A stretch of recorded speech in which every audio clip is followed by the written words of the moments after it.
आज हम ये पुस्तक लेके द स्पोक ज़ाराथुस्त्रा। उन्होंने कहा no shepherd and one herd, सब एक ही चीज चाहते हैं। फ्री थिंकिंग का मतलब क्या है? स्वतंत्र सोच। और हमारा जो शादा बाबा का ध्येय वाक्य है आप सबको तो पता ही होगा, सा विद्या या विमुक्त है, जो आपको मुक्त करे।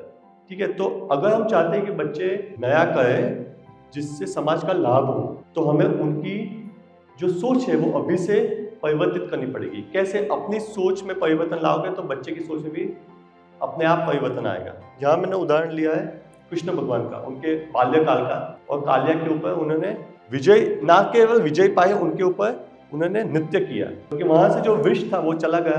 प्रॉब्लम सॉल्विंग, समस्या का समाधान ढूंढना, तो उसके लिए 2 स्किल्स चाहिए, एक है क्रिटिकल थिंकिंग, एक है क्रिएटिव थिंकिंग। तो अभी से उनको आप ट्रेन करो कि आप प्रश्न पूछो ना कि क्यों ये सब करना है, इससे क्या मिलेगा।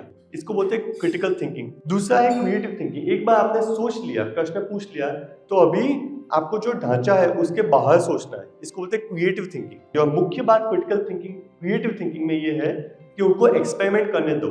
ज्यादातर बच्चों में भय होता है कि मैं फेल हो गई, तो घर में भय होता है। जब भय होता है तो हम हमेशा भीड़ को चुनते हैं, भीड़ में सुरक्षा हो जाती है। कि कैसे पता चले आपका बच्चा भय में जीता है? पहला साइन, पहली निशानी, दूसरों की नकल करता है, तालियों के पीछे पागल है वो, कोई भी प्रयोग करने से डरता है। तो अगर आप फोमो देखो अपने आप में या बच्चों में, तो ये बहुत बड़ी निशानी है कि आप भय में जीते हो, क्योंकि आपको कुछ मिस करना ही नहीं है। आपको बताना चाहता हूँ कि घर पे क्या क्या होता है जिसके कारण बच्चे में भय आता है और जिस कारण बच्चा भीड़ चाल में चलता है। लैंग्वेज, आपकी भाषा और आपका टोन।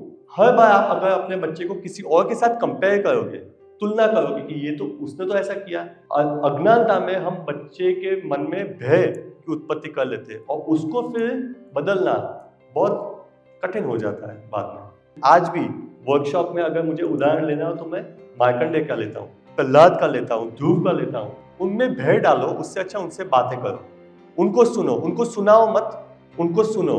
अगर बोर्ड हो जाए ना बच्चा, कोई बात नहीं है, बैठो। क्यों?